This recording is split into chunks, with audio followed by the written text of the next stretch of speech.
and also to the many volunteers who have worked tirelessly to give us this afternoon. So, before we begin, I just want to let you know that there'll be a reception afterwards, and some of our speakers will be joining us to answer questions. So there will be no questions at the end of each speaker.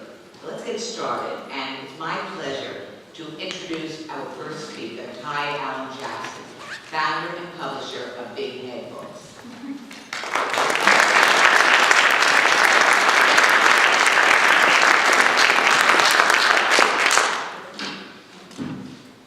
How I was chosen to go first, I'm not sure. I'm not sure if I'm grateful either. I guess we'll find out at the end. Actually, I am sure I was told afterwards. It wasn't very strategic.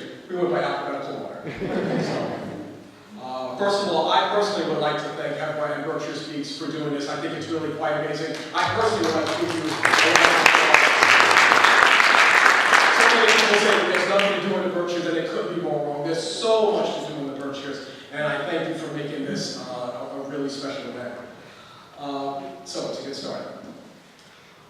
8 years ago, when I was 40, yes, I dated myself, something very profound happened to me on my birthday. I looked, and coincidentally, my first gray hair popped out of my beard. And I looked at myself in the mirror, and it was that gray hair telling me, your life is moving on, and there's nothing you can do about it. The thing is, I hadn't really discovered my purpose yet of why I was here. So it really, that little gray hair was telling me, get your act together and figure out what it is that you're supposed to do. A week later, on a hot summer's day, my 6-year-old son comes up to me and he says, Dad, can we open up a lemonade stand? Now, I'm from the Bronx. You don't do lemonade stands in the Bronx. It just kind of doesn't work that way.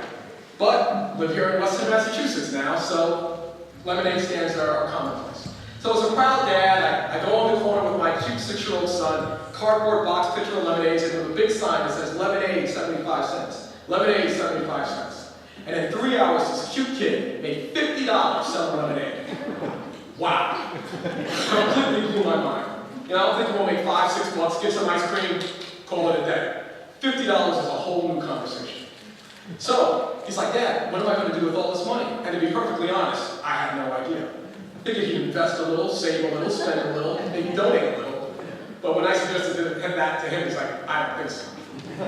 Nonetheless, I went to Barnes & Nobles to see if I could find a book to help me teach and talk to my child about money.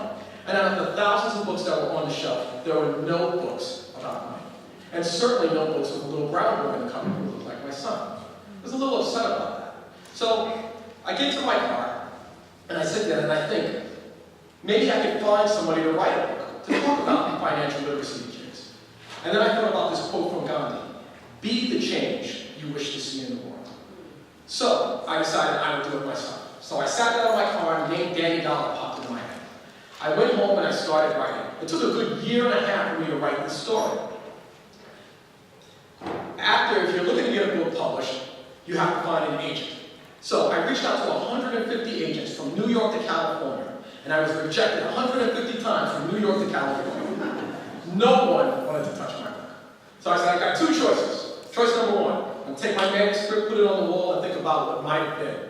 Or I can figure out how to do it myself.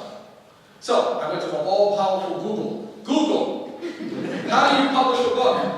And it gave me all these amazing resources and guides, and it took another 1.5 years for me to figure out how to publish a book. I started my own company titled Big Head Books, and come on, Ramon. My book, Danny Dollar, was born. The very first month, I sold 1,000 copies of this book.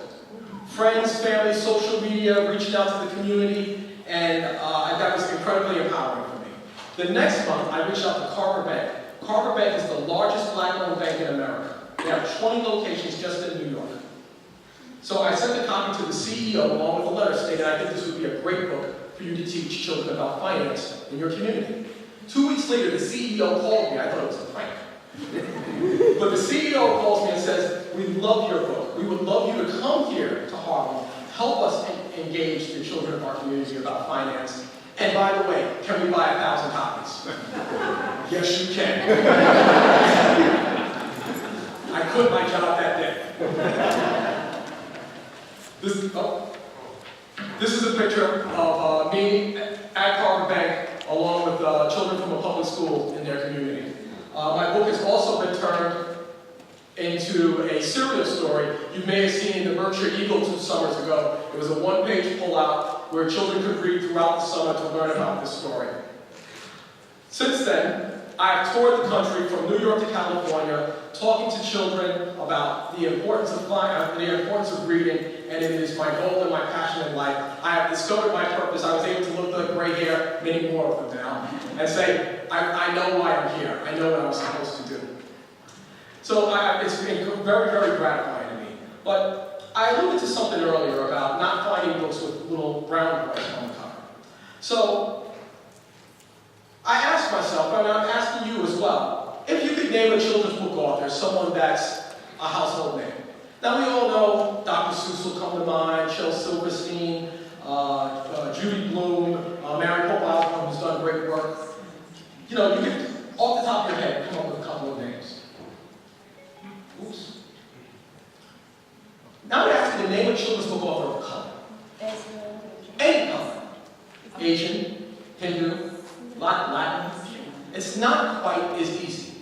And it's actually a little troublesome to me that books of authors, that authors of color are not prominent and not household names. So I challenge you the next time, I challenge you that the next time that you're in a bookstore, that you go to the children's book section, I challenge you to go and see if you can find a book with a diverse character. Specifically one that just doesn't have to be historical or cultural. Just a book that features a child of color on it in a story that anyone can relate to. I think we can all agree here that reading is a major component to our children and their well-being. It is the foundation of all learning.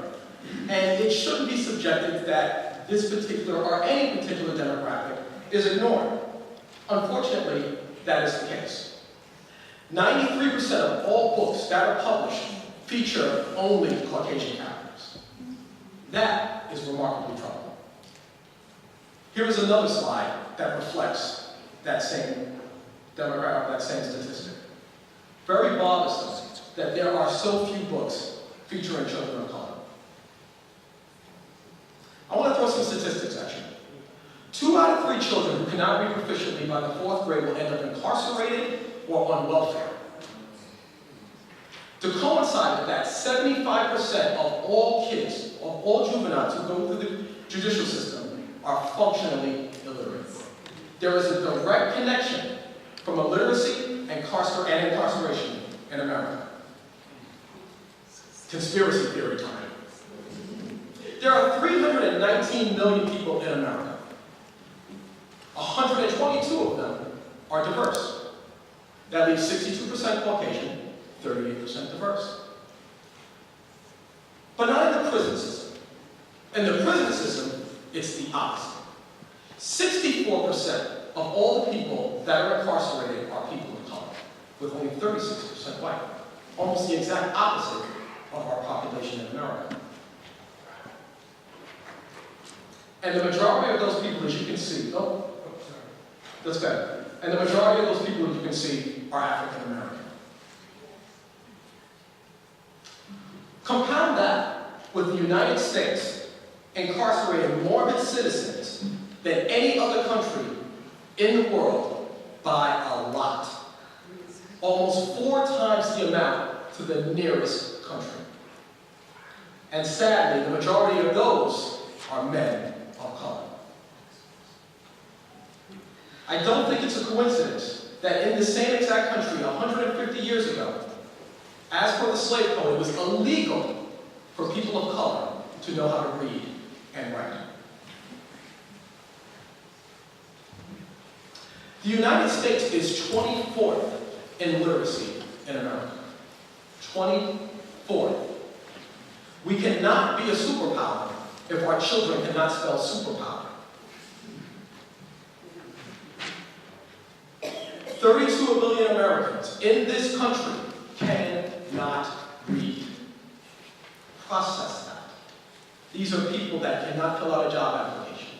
These are people that cannot apply for insurance or Social Security. These are people who, for lack of a better word, are just struggling. And it is very unfortunate. I sincerely believe that the lack of promoting of literacy in America is the reason at an early age. Early literacy has to be promoted at an early stage. One of the things that I'm doing myself as an author and as a literacy advocate is that my partner and I, we have formed a program called FULL. FULL stands for Families United Through the Love of Literacy. It is a program that we do at Berkshire County House of Corrections and Middlesex County House of Corrections in Middlesex, Massachusetts, and about to go into Franklin County. We meet with 10 inmates on 3 separate occasions, and we talk with them about the importance of reading, parenthood, and the lack of literacy, and the lack of promoting literacy, and how it has directly affected to being incarcerated in America. We give them copies of my book, and then we videotape them reading my books, and we send it off to their children, so that their children and families can have their loved one, their mom, their dad, reading them a story at any given time. We like to hope that we're severing the cycle of incarceration that may exist within their families, and even more importantly, we did something that we weren't even aware that we would do. In the state of Massachusetts, the recidivism rate is somewhere between 40 and 60%, depending where you are in the state.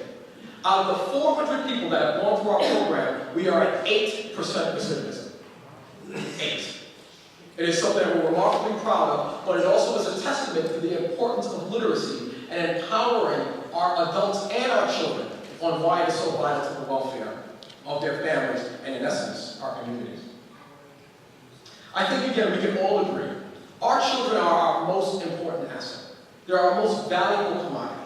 And it is essential that we train them, that we guide them, that we nurture them and empower them with the tools for success. And in my opinion, other than love, the gift of literacy is the most important gift that you can give them. We have to make sure that the playing field is level so that all children can experience that gift of literacy in a way that they can process. So here's a few things that we can do collectively. I think I have to come over here. So, can you hear me okay? Yeah. Okay. So families, we must make literacy and reading paramount in our homes. And not even just in our homes, but in our neighbors' homes. And when you're purchasing gifts for your nephews, your neighbors, your kin, your grandchildren, please make sure to make a book part of their gift giving. The children's literacy world must diversify.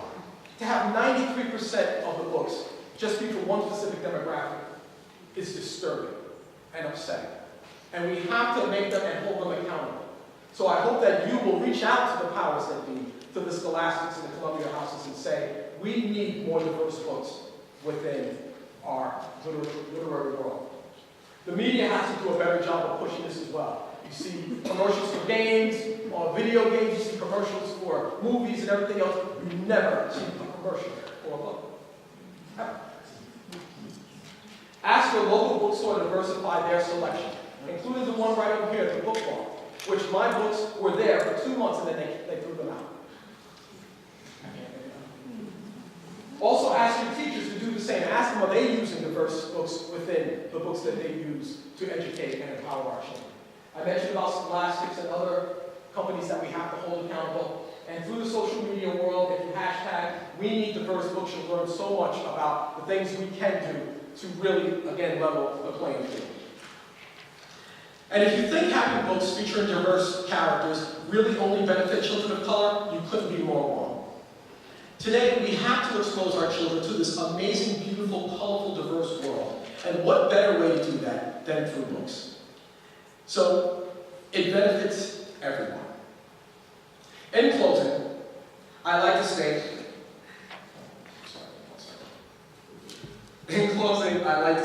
that I'm very fortunate. We were talking about TED Talks earlier. I will be doing a TED Talk on December 3rd on this very topic in Albany. You can clap, go ahead.